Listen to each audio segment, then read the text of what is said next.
প্রথমে পাস্তা নিলাম, তারপরে পেঁয়াজ, লঙ্কা, টমেটো, আদা, রসুন, তারপরে বিনস, গাজর, তারপরে ডিমটা ভাজা ভাজা করে নিলাম। খুব বেশি ভাজতে হবে না, কারণ খুব বেশি ভাজলে ডিমটা শক্ত হয়ে যাবে। তারপরে আমি এখানে গাজরটা ভাজা করে নিচ্ছি হালকা করে। তারপরে বিনস দিয়েও এটা হালকা করে ভাজা করে নেবো, একটু ঢেকে ঢেকে ভাজবো যাতে সেদ্ধ হয়ে যায়।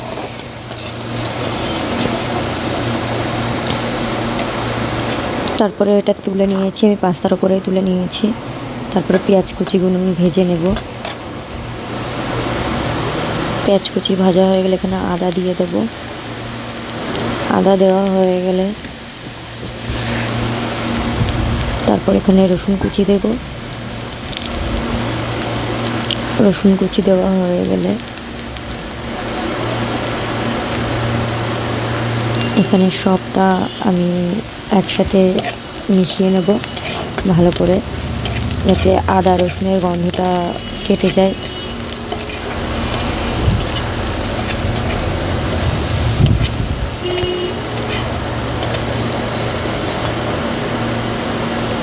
তারপরে এখানে আমি দিয়ে দেবো লঙ্কা কুচি,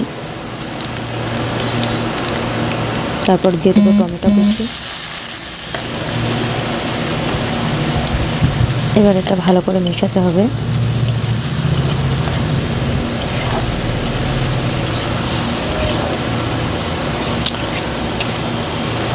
টমেটোটা গলে গেলে হবে না, তো এখানে দিতে হবে তারপরে লবণ।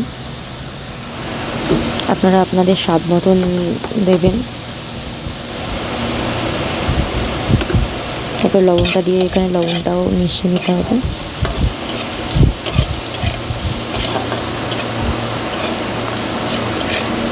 ভালো করে মিশাবেন। দেখছেন তেল ছাড়তে শুরু করেছে। এবার এখানে দিয়ে দিতে হবে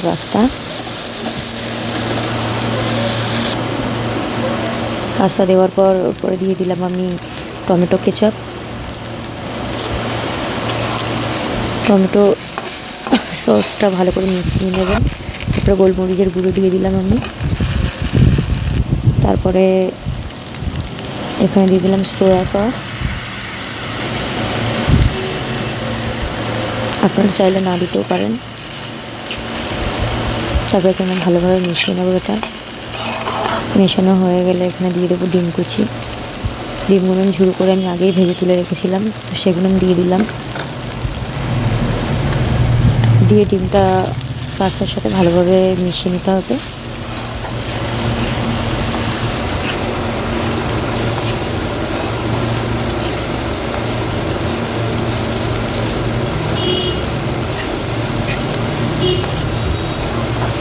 ভালোভাবে মেশানো হয়ে গেছে। দেখতেই পাচ্ছেন কত সুন্দর হয়েছে দেখতে, খেতেও অসাধারণ হয়েছিল।